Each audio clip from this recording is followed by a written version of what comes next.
time, so I'm going to just talk a little bit for a bunch of nonsense until I feel like we're live for real. That's probably enough time. Welcome to Reverb's Quarantine Kitchen. I'm your host, Adam Gardner. I play in the band Guster, and I'm also a co-founder of the environmental nonprofit group REVERB. REVERB's normally out on the road right now, helping tours be more sustainable and engaging fans to take action for people on the planet. Normally be out with Billie Eilish and Tame Impala and Dave Matthews Band and Dead & Company, a bunch of bands. But obviously, since the pandemic is still going, unfortunately stronger than we all want, and we're all at home and cooking more, we thought it'd be fun to bring a little bit of Reverb back home to you, hence Reverb's Quarantine Kitchen. The whole idea here is that this is where musicians, celebrities, and other interesting folks cook their favorite sustainable recipes live from their homes. So welcome to the show. This is episode 18. We have a bunch of episodes that you can check out at reverb.org/quarantine kitchen. There are a bunch of firsts for this episode. This is our first episode where I will be cooking, hence I'm standing and not sitting. I'm wearing an apron, and it actually isn't just in spirit. I've got stuff we'll be cooking here. And also will be the first time we have a culinary professional joining us. We have Sarah Fidler from Ben & Jerry's, who is their flavor developer and what do they call her? Queen of R&D euphoria. So this is a very exciting new way of doing things for episode 18 here at the Quarantine Kitchen. Ben & Jerry's has been a huge partner of Reverb's for a long time. We go back to some of the earlier activities of our organization, 2007. The organization started just a few years before that, and they've been a steady partner of ours. So really pleased to be working directly with them. Not only because they're awesome and do incredible work for the environment and a lot of other social causes, but because their ice cream flavors are amazing. So without further ado, that was legit. I'm not just saying that. That's for real. I really feel that way. But without further ado, please welcome Sarah Fidler. Sarah, if you're there, come on in. Hi. How you doing? I'm good. How are you? Doing well. Doing well. I'm really excited for this one. I'm a little bit nervous. I get to play host. Now I'm going to get my actual hands in it, and I'm excited about that. Good. Me too. Can you talk a little bit about the recipe you chose to cook today? Yeah. So we are going to be making what we call ice cream bread. It's super simple. 2 ingredients, self-rising flour and ice cream. We're going to be using our non-dairy ice creams because we have some great non-dairy options, and they work just as well, and they're great for the environment. If you don't have self-rising flour, it's also super easy to make at home. I don't have any in my house, so I'm going to show everyone how to make it just with some baking powder and salt and flour. So really easy recipe, and it makes like a quick bread, so like a zucchini bread or, you know, something with banana bread, something like that you can just slice up and eat for breakfast or share with someone. But except for bananas, we're going to have ice cream. Which is yes, exactly. You lose. You can't lose. This is a win. I can already tell that this is going to be amazing. So So we mentioned that you're the queen of euphoria at Ben & Jerry's. And a flavor developer. How does one become? How do I get your job? Basically, is what I'm asking. If you get this job, how did you fall into this whole world? It certainly was not planned, but very happy accident. I went to school thinking I wanted to be a doctor, and then decided I didn't want to do quite so much chemistry. So I went into nutrition. Didn't really want to work in a hospital. And then I spent a few months in France and studied pastries because I was really passionate about it. Didn't really think it could go into a career at all, but was passionate. I studied pastries. I graduated from school. And then my cousin actually was graduating from Culinary Institute of America at the same time. And I went down for her graduation. Took one look at the school and was like, this is what I need to do. I need to go to culinary school. So went to culinary school for 2 years, did a bunch of internships during that time, and decided that I really wanted to be in R&D space, partially for practical reasons, just being able to work, 9 to 5 and have benefits and be able to manage family life with work life, but also really love seeing these like long projects come together our innovation cycle is maybe 18 to 24 months. So it's really fun to take a project from concept to actually seeing something on shelf, and seeing all of those steps in between. It's really gratifying. So I've been with Ben and Jerry's 4 years now, I think. And it's wonderful. It's a wonderful company to work for. There are 9 or 10 of us that are flavor developers, and it's a great team. Even during the pandemic, we've been really well connected and work really well together. So it's a wonderful place to work. So I'm trying to picture are you in a lab when you're working? How are you developing flavor? I don't understand your world at all. By the way, now I know the answer to my question of how do I get your job? The answer is that's not going to ever happen. To learn how to do that.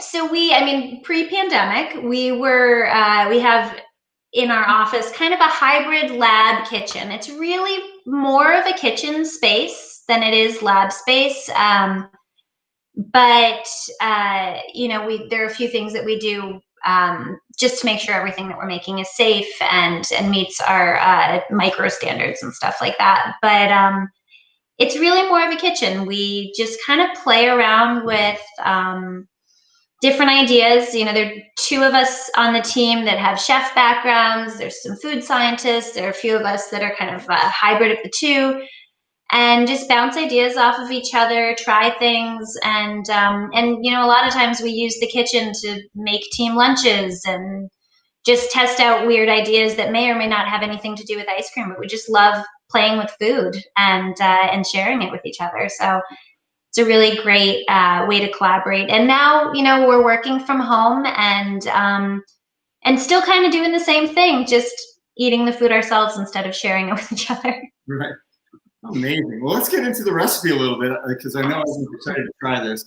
I'm ready to. I guess I'll. All right. It's my first time doing the actual cooking along with the guest chef, so I guess I'll just follow your instructions as we go too. All right, sounds good. So this recipe is on the Ben & Jerry's website. If you just search ice cream bread, like I said, it's super simple, 2 ingredients.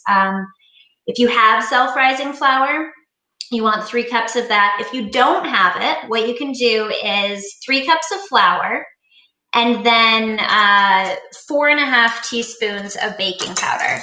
So it's basically 1.5 teaspoons of baking powder for every cup of flour.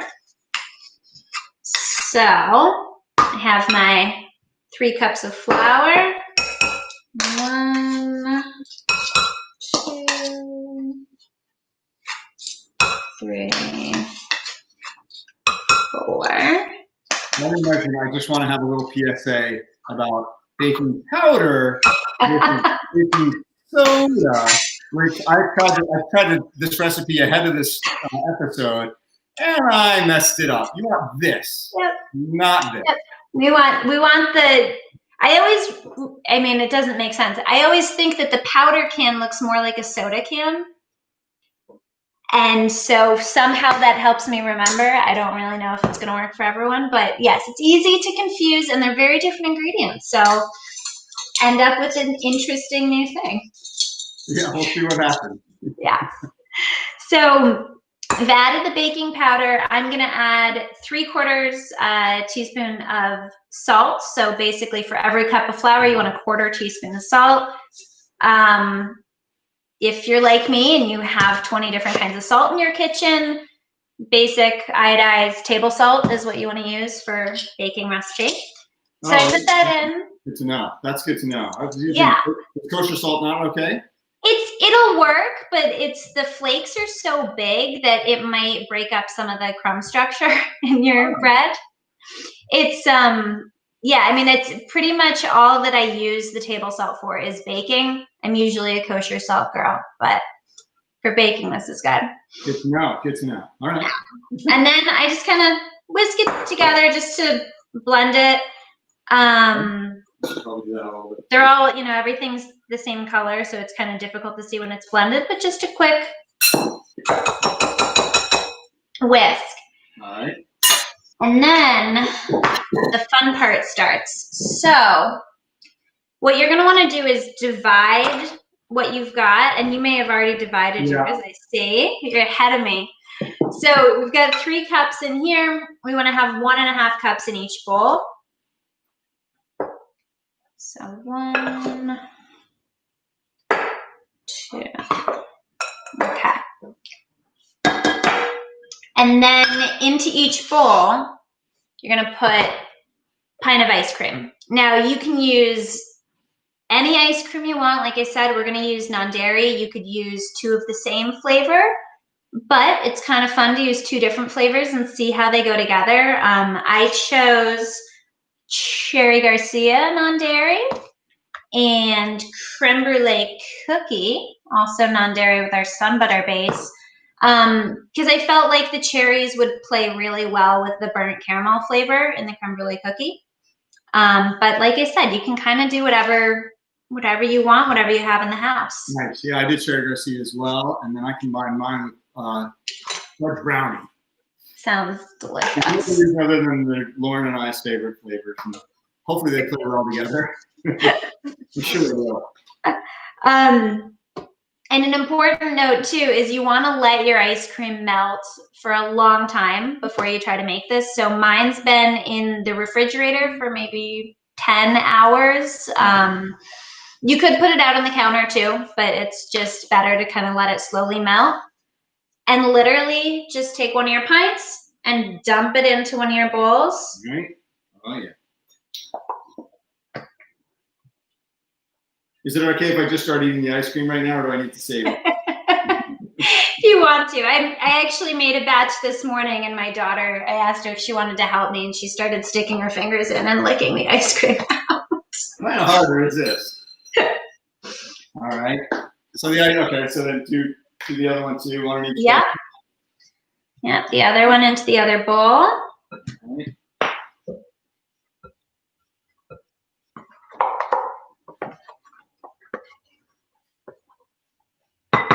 This is already so decadent. It's amazing. It is. It's really, this is called a bread, but I think it really should be called a cake because it is very decadent. And then just stir the ice cream into the flour mixture. So, small stirs so you don't spill flour everywhere.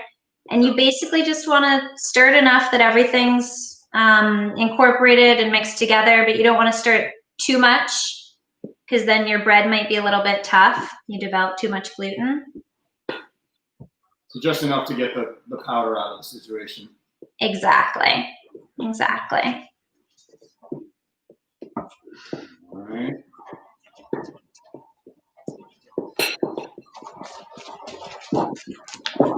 Oh yeah, that thickens up very quickly. Yeah, it's very much like a kind of a muffin batter consistency. And depending on what kind of ice cream you use, so mine had cookies in it, so I have big chunks of cookie in there, which will be really interesting. Nothing wrong with that. That's nice. We like our chunks at Ben and Jerry's.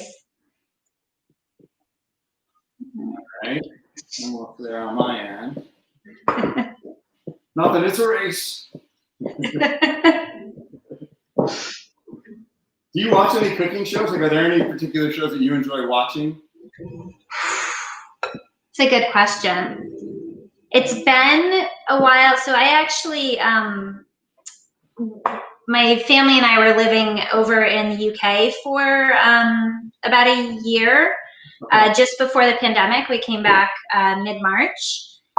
And so I've been kind of out of the US media scene. Right. But that being said, I do enjoy what's it called? Great British Bake Off. Yeah. It's entertaining, and I like how even people who aren't professionals or aren't really like cutthroat, they're just kind of having fun with it. That's what I really love about it. There's not quite as much drama or I don't know. backstabbing as some of the other shows. It's much nicer, very British. I like it. The show that my family wants to submit me to, and they may have without me knowing, is Nailed It. Have you ever seen that? Oh, yeah. It's a good one. Again, that class mistake. Like, I make a lot of these mistakes. You're like, that's not the same thing. Yeah. So I'm kind of a perfect candidate to. What I love about that show is it allows you to be a beginner and allows you to fail and learn from your mistakes, maybe. I know. I'm the kind of person that'll be watching it and like screaming at the TV, like, no, don't do it. Just like with a scary movie, somebody opens like the basement door and you're like, no, don't do it. So it's a problem. All right, are you all mixed together, both bowls? I think so, yes. Okay, so you want to have a loaf pan. Yep, got one. Well greased. Okay. And grease, like us, this is a conversation I have with my wife. It's avocado. Is that okay? Avocado? Is that yeah. Anything. I mean, mine is just like a canola oil or something that I spread around in here. Any kind of fat will do the trick. All right. Just to keep it from sticking in there, yeah. All right. And then if you have an ice cream scoop, you can use it. I actually just moved into my house today, so I haven't found my ice cream scoop yet. You're such a champ for doing the show. You've got a 3-year-old at home as well, too, don't you? I do, yeah. It was good motivation to get this like 6-foot square space clean enough for live stream. But if you don't have an ice cream scoop, you can just use a cup measure. I think mine's a 1/4 cup. It doesn't really matter, but anything that you can scoop into your pan with. Okay. So what we're gonna do, and you could do this any way you want. This is all just aesthetic, how you put it in. But what I'm gonna do is kind of alternate scoops with the different flavors. So I'll start with a scoop of the Cherry Garcia, kind of plop it down in the corner. And then I'm gonna use the same scoop and put next to it a scoop of the creme brulee cookie. I'll hold it up so you can kind of see. And I'm just gonna kind of alternate them. Yeah. And make a little bit of a checkerboard pattern. And then do some fancy swirling on top. Like I said, you can do any method you want. It'll taste just as good. Awesome. All right, sorry, I was just typing to make sure that we're still, because I don't normally get to communicate with the folks behind the scenes. We have Chris and Hannah from Reverb controlling all of this. And I thought I saw a message saying, try refreshing. It's like, oh my God, is something wrong with our line right now? We're doing all this work and nothing's happening. But no, we're good. At least we would have yummy bread at the end. All right. So yeah, I love the idea. And that was also part of why I chose the different flavors, because I wanted to have a nice color contrast. Yeah, it's kind of fun. And it's a really, like I said, it's super simple stuff you probably already have in the house, and can be really impressive for people too.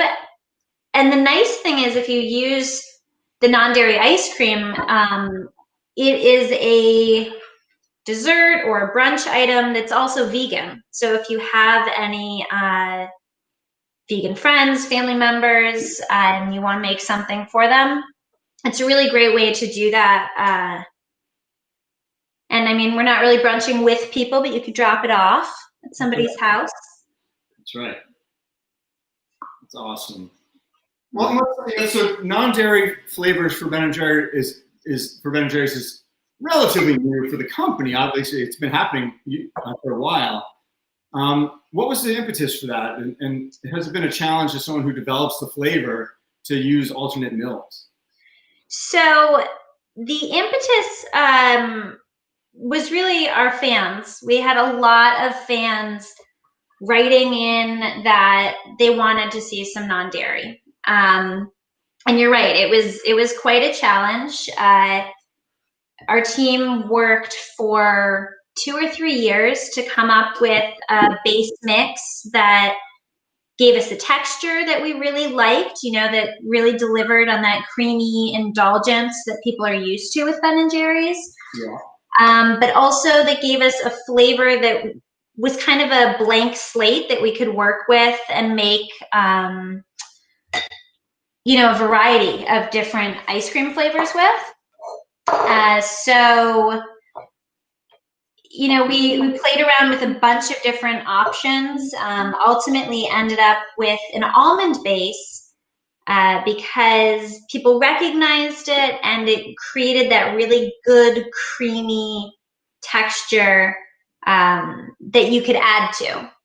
So that was our initial, I think in 2016, we launched with the almond base. And last year, I believe, like I said, our innovation funnel is very long, so I sometimes forget when we actually launch products as opposed to when I started working on them. Right.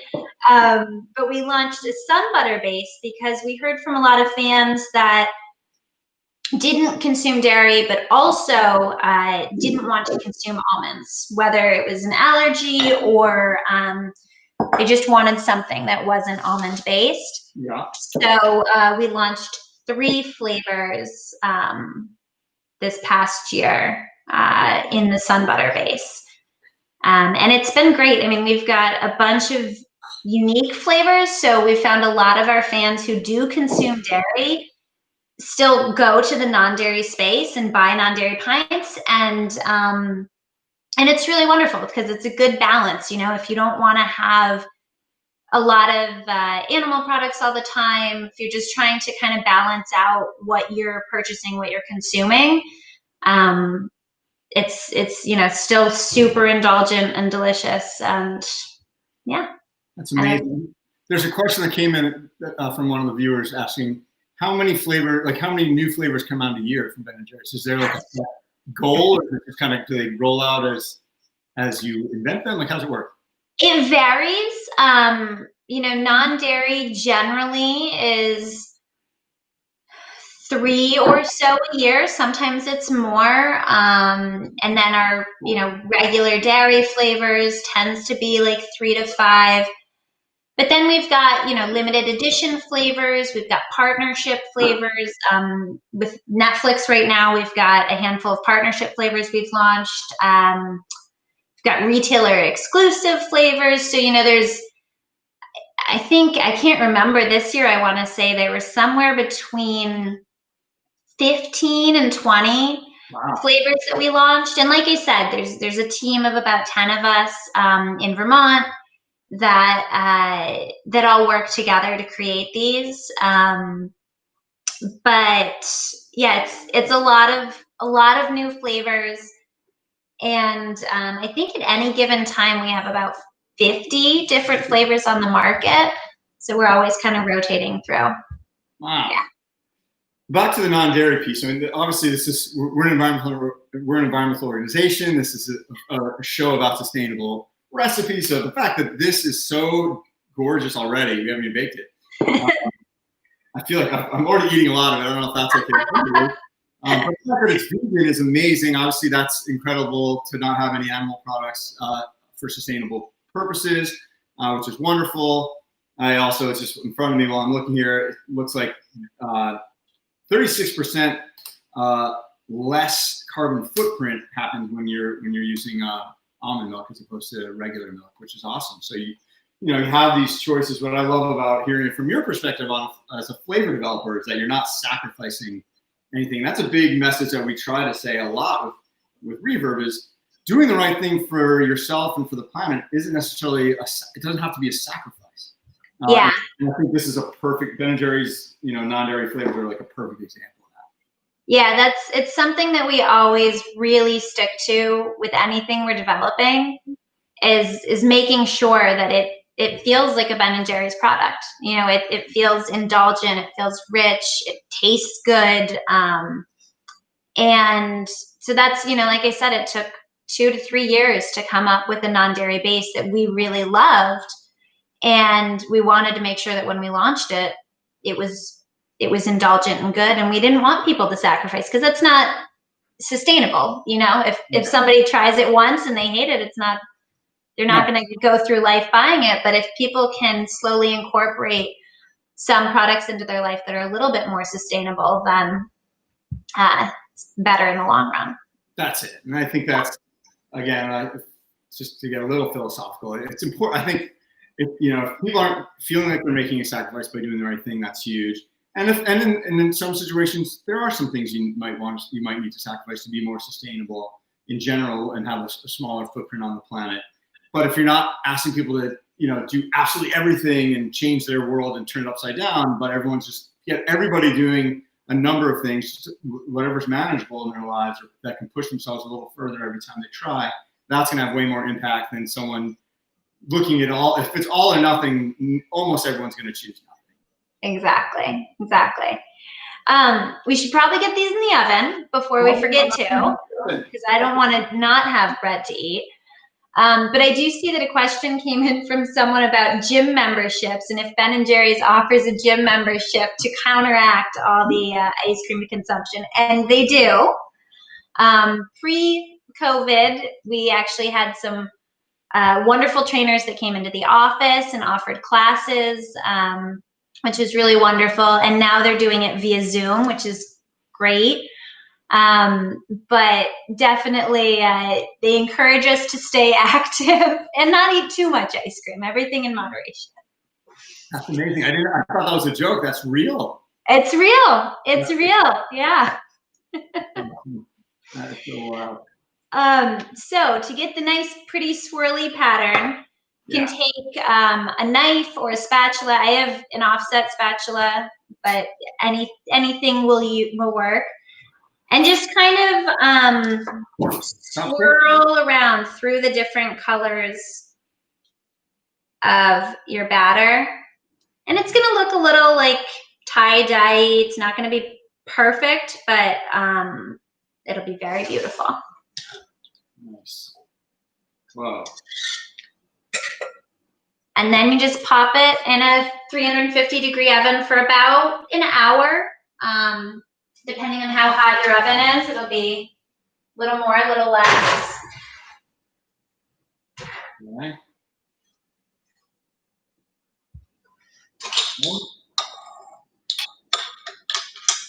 I'm gonna wait. I forgot to preheat my oven, so I'm gonna wait until it beeps. It's a good idea. Yeah. Good idea. Oh, I see another question too. What's one flavor I would bring back if I could? Ooh, that's a tough one. I don't know. I can't think of any. We can ask the viewers the same question. I'll go on the public now and say, what flavors? This is your chance to tell. This is your chance to tell us what you want to see come back. We'll wait and see. It's a little bit of a delay, so we'll see if people chime in on that. But while we're waiting on that, I have a flavor-related question too. As a flavor developer, I imagine there's some, you take some swings and you hit home runs sometimes, and sometimes you completely strike out. What's like? I want to hear kind of both ends of the spectrum. Like, what is something that you are really proud of that you've done at Ben & Jerry's, and what are some what's a miserable failure that comes to mind? Well, you're right. I think for every flavor that you see on the shelf, we've probably come up with 5 to 10 variations on that flavor, or 5 to 10 completely different flavors that we just never launched. So there's a lot of trial and error. And I think, we've got a pretty good idea of what tastes good together, but we try to be experimental and see what's going to work. My proudest one, or my favorite flavor, is actually my first flavor that I ever developed for Ben & Jerry's, and it's called Glam Trail Mix. I actually have a pint in my freezer. I'll grab it for you. And it is chocolate ice cream with marshmallow swirls and pretzel swirls and chocolate covered almonds. Ooh, nice. And is that still available now? It is. It's only sold at Target. Okay. It's a retailer exclusive. And it's usually available like March until November. So might be on the tail end of it, but that's my proudest one. This is one that I always go back to. That sweet and salty is a great combination. Trying trying to think of some there's one, I can't take credit for it, but one of my colleagues, Haley, did I think a cheddar and broccoli one just to see how it went. I don't think it went very well. We might have to ask Haley about that. Can't imagine. And even if it did taste good, good luck convincing consumers to try it. That's, that is one of the biggest hurdles. We recently launched Chip Happens, which actually is kind of partnered with Nailed It on Netflix. And it's got a potato chip swirl, which is, it's crunchy, it's salty, but a lot of people were like, potato chips and ice cream? Really? Is this going to be good? And then they tried it and they're like, oh yeah, this is delicious. But getting over that hurdle and getting people to try a new flavor. I mean, even my mom always buys Cherry Garcia, and that's it. And I can't get her to buy anything else. And she's like, oh, I know, I love it. So we try to get our fans to branch out a little bit and try some of the new creations that we come up with. But we have so much fun coming up with new stuff. That's awesome. So I am seeing the comments now for what the flavors that the rallying Ben & Jerry's bring back. A lot of Dave Matthews Band fans apparently are watching. So Dave Matthews Brownie and One Sweet World seem to be the overwhelming requests. And so Dave Matthews Band, this is a band that we have in common. We've worked with them on their tours to make them more sustainable since 2005. We started in 2004, so they're one of the first bands we worked with.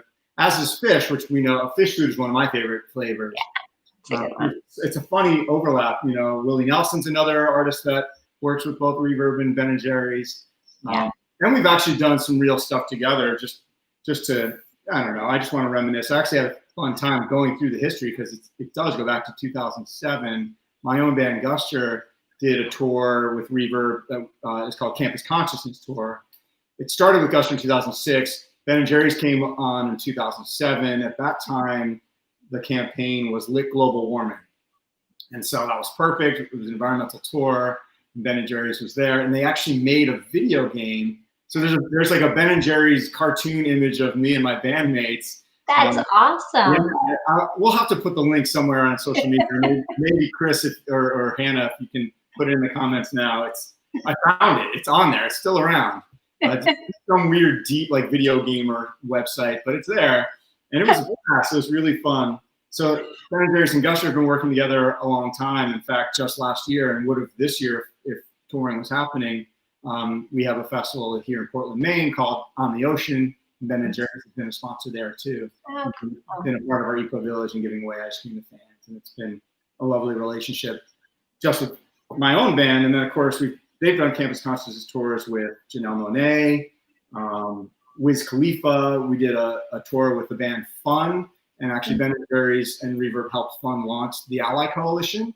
And at that time it was all about gay marriage and getting that passed. And so that was really huge. J. Cole is another artist. So there's been a lot of overlap within the music space with Ben & Jerry's and Reverb. And so it's been just a lot of fun. And it's always easy to engage fans. Our challenge always is, hey, they're here to see the band. If the band's there saying, hey, we want you to pay attention to Reverb and these organizations doing environmental work, that helps. But what helps even more is when there's Ben & Jerry's there. If you take action with these organizations, we'll give you free ice cream. Yeah, we like to use our ice cream to get people to pay attention a lot, which is a fun way to get people to do stuff.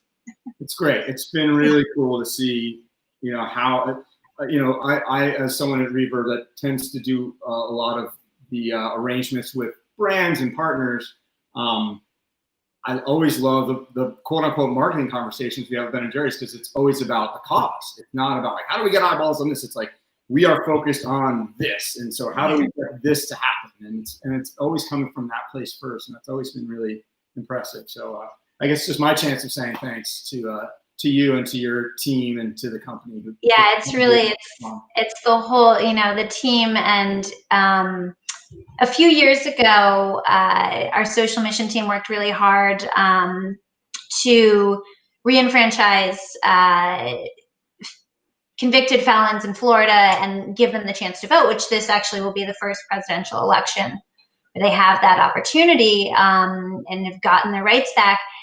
And I remember hearing that the ballot had passed in Florida on the radio on my way to work, and I felt so proud to be part of a company that was fighting for this and always doing stuff like this. And it's so embedded in our culture, and just really wonderful, because that's, I make ice cream. I'm not going out and fighting for causes necessarily. I'm not starting any movements, but I'm really proud and honored to be part of a company that's doing that and be able to be involved. They make it very easy for everyone in the Ben & Jerry's family to be part of these bigger social mission moves. So they do a really wonderful job.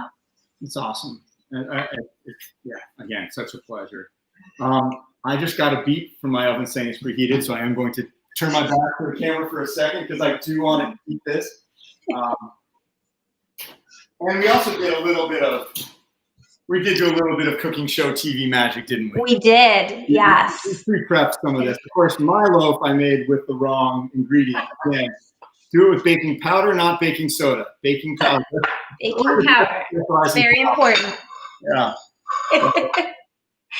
So this is the loaf that magically is all done, even though it hasn't been an hour. Nice. So what I would suggest, my offset's a little dirty right now, but run an offset or a butter knife around the edge just to kind of loosen it up from the pan. Okay. And then knock it out. Nice. Oh, I missed that move. How do you knock it out?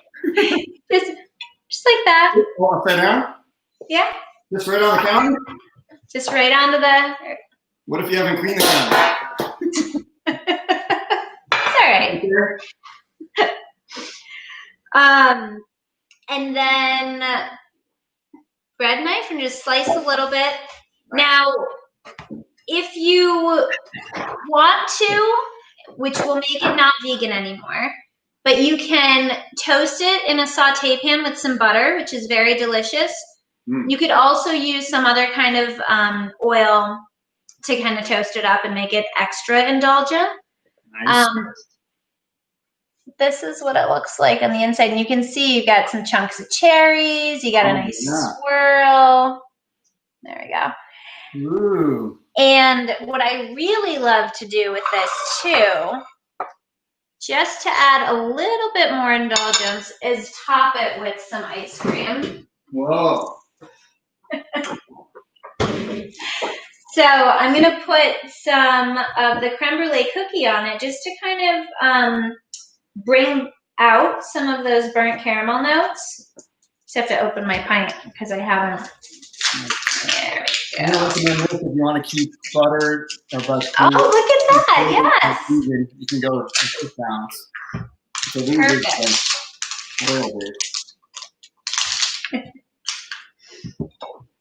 And I'm going to plug this flour too, because I know they're out of Vermont. King Arthur. That's the flour I use too. Nice. Yes, it's the best flour. We buy it in 50-pound bags at my house. Wow. Yeah. I probably need to start doing that too, because I'm going to eat like a loaf every meal. Yeah, exactly. All right. A scoop of ice cream. Oh man, I'm jealous. I used all my ice cream in the bread. I need to get more. So would you say so obviously with ice cream you're talking about dessert, but is this, it seems like I can have this in the morning with coffee. I mean, this could be a morning thing, like breakfast. Definitely a great brunch thing, kind of like, cinnamon buns or anything like that. That's like a breakfasty sweet, but also can be a dessert. It's very versatile. Definitely. Yeah. Right. Well, I think it's time for us to do our vicarious bites. This is the first time I actually get to taste it. Again, I made mine not perfectly, although the one that's baking right now will be perfect. Yes. All right. Cheers. Cheers. Very excited for that. Still good, even though I put the wrong thing in it. The ice cream overtook my mistake in a good way. It made up for the. Good. Good. I'm happy to hear that. Awesome. Yeah, it's very tasty, and it freezes really well. So if you want to, you're gonna have 2 loaves. I'm gonna have 2 loaves. Throw it in the freezer. Like I said, you can give it to someone. You could probably make it in like mini loaves or muffin tins if you want to, just like you would with any quick bread recipe. Awesome. That is so great. So we talked a lot about social stuff and all the wonderful causes that Ben & Jerry's supports. I do want to mention Cliff Bar right now because they're a sponsor of this whole series. And as part of that sponsorship, they give 1,000 Cliff Bars to the charity of the guest chef's choice. Yes. So we want to thank Cliff Bar. Again, it's fun. I wish I could bring up a photo right now. Cliff Bar and Ben & Jerry's have been side by side in our REVERB Co villages many times. Again, 2 of our earliest supporters. And so as part of this 1,000 bars an episode, so there's 15,000 bars just through Quarantine Kitchen being distributed across the country. But this is part of 7 million bars that they're donating to hungry children and families in need this summer and into the fall, and which is part of a 14 million bar giveaway that they've done since COVID started. So thank you, Cliff Bar, for all that. You chose Spectrum Youth and Family Services as the beneficiary. Can you tell me a little bit about them? Yeah, so they are local here in Vermont and focus their efforts on kind of the, I believe it's like the 16 to 25-year-old age group at risk, whether they don't have a home or they don't have a stable home or a support system, and Spectrum provides food, sometimes shelter. I actually heard yesterday on NPR they're opening a new center in St. Albans, which is about 45 minutes north of Burlington, where their main location is. And just providing some kind of support to allow these young people to get back on their feet and have some stability and food and some place to be safe and cared for. And yeah, really, really wonderful organization. I've cooked there a few times for the kids and the families, and really doing great service to the Burlington community and now St. Albans too. That's awesome. Yeah. Well, again, thanks, Cliff Bar. Thanks to Ben & Jerry's. Thank you, Sarah, for joining us during your day of moving and having a 2-year-old during quarantine. Like, that's unbelievable. I feel so honored to be here with you in this cyberspace that we're all living in a lot these days. And thanks again to Ben & Jerry's. Thanks to Cliff Bar. Thanks to Oxfam, who I failed to mention. They have, if you want to know more about cooking more sustainably, they actually have a website you can go to as well.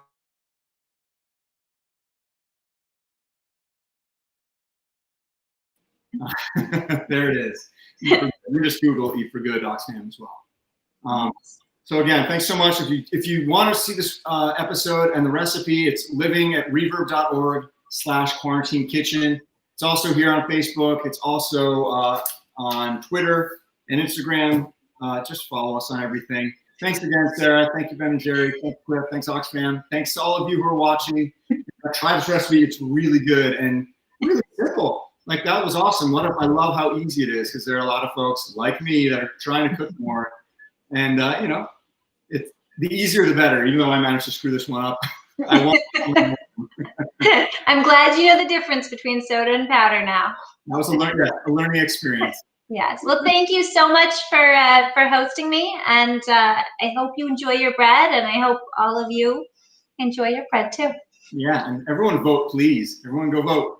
It's time. Yes. Yes, please. Awesome. Thanks, Sarah. I really appreciate it. And bye, everyone. See you next week. We're doing these every week.